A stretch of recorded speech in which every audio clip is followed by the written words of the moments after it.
Hi everyone, it's Miss Hartill, your school's social worker, and today we're going to be making glitter jars.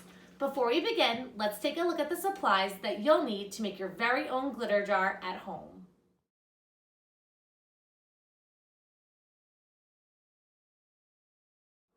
Now that you saw the supply list, hopefully you have all the materials that you need to make your very own glitter jar at home. Today I'm going to be using, as you saw in my supply list, a water bottle. On other occasions, I have used a plastic jar, just like this one.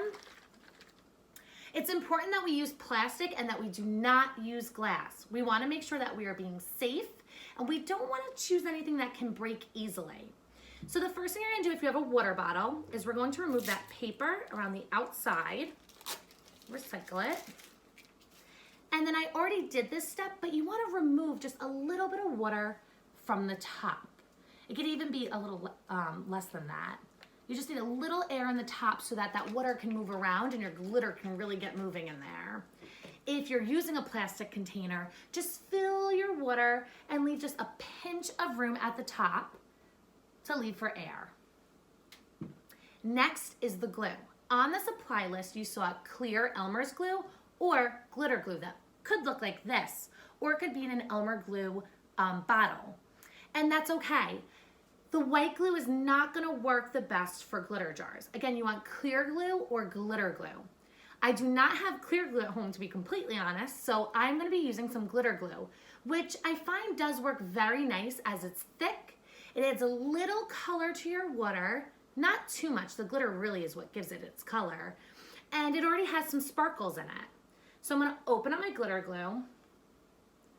I'm going to open up my water bottle. I'm gonna put my cap right next to my bottle so I don't lose it. It's such an important piece. And I'm going to count to 10 as I squeeze my glitter glue, or as you squeeze your clear Elmer's glue into the bottle. We're gonna count to 10. Ready? Go. 1, 2, 3, 4, 5, 6, 7, 8, 9, 10. Now you want enough glue in there that it just covers the bottom of the bottle. You'll see it's in the bottom, and it may look clumpy like that. It's okay. In our next step, we're gonna solve that.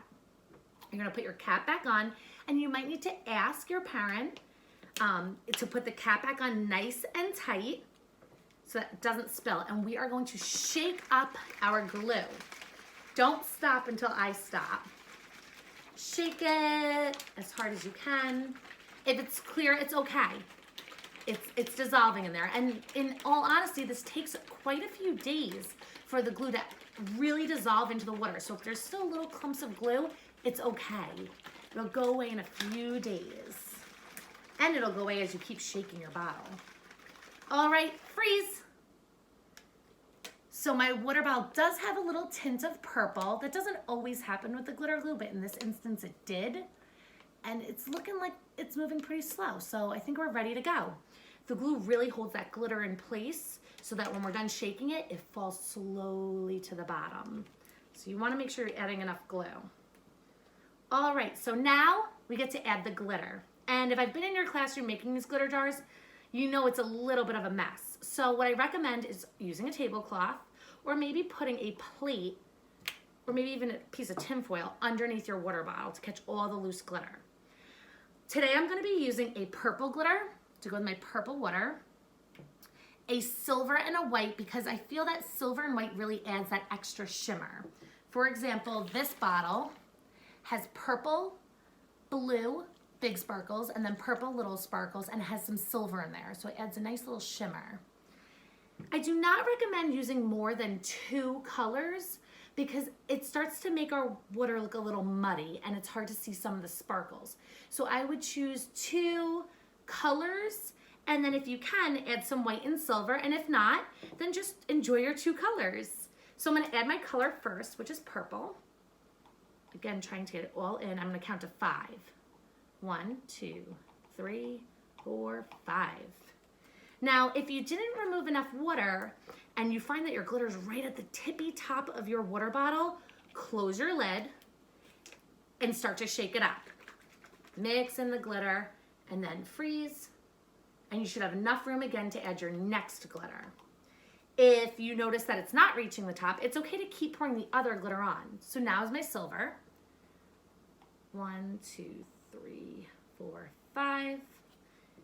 And now I'm going to add the white glitter. Again, this was just the colors I chose. Whatever colors you pick, they're going to look fantastic. 1, 2, 3, 4, 5. And now I am ready with my water bottle cap to tighten it. Again, I would ask a parent if they're free to really make sure that your cap is on nice and tight before you shake it up. You don't want glitter and water to go everywhere. My cap feels nice and tight and I'm ready to shake. Are you? All right, let's go. Shake your glitter jar. And freeze.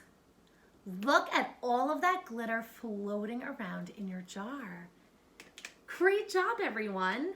Now, as you'll see here in one that I had made with some students in school, I used some duct tape around the top of the jar because I really wanted to make sure that there was no space for any water to get out.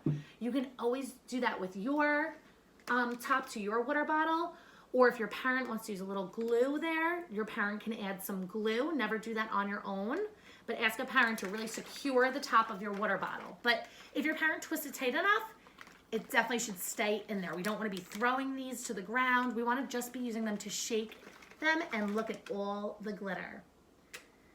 Now, I'm not sure if you saw this Go Noodle, but there's a great Go Noodle episode that I put on my choice board for you to use with your glitter jar. And it talks about how when we're facing some big emotions like anger, sadness, maybe worry or frustration, our feelings look like this. They look all jumbled up and spinning around in maybe our head and our bellies.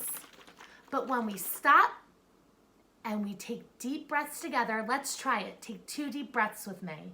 Breathe in, breathe out. Breathe in, breathe out. We notice that the glitter starts to fall slowly to the bottom of the jar. So not only does this represent our feelings, but this is a great tool to use and pretty tool to use to look at when we might be facing some big emotions to help us feel calm.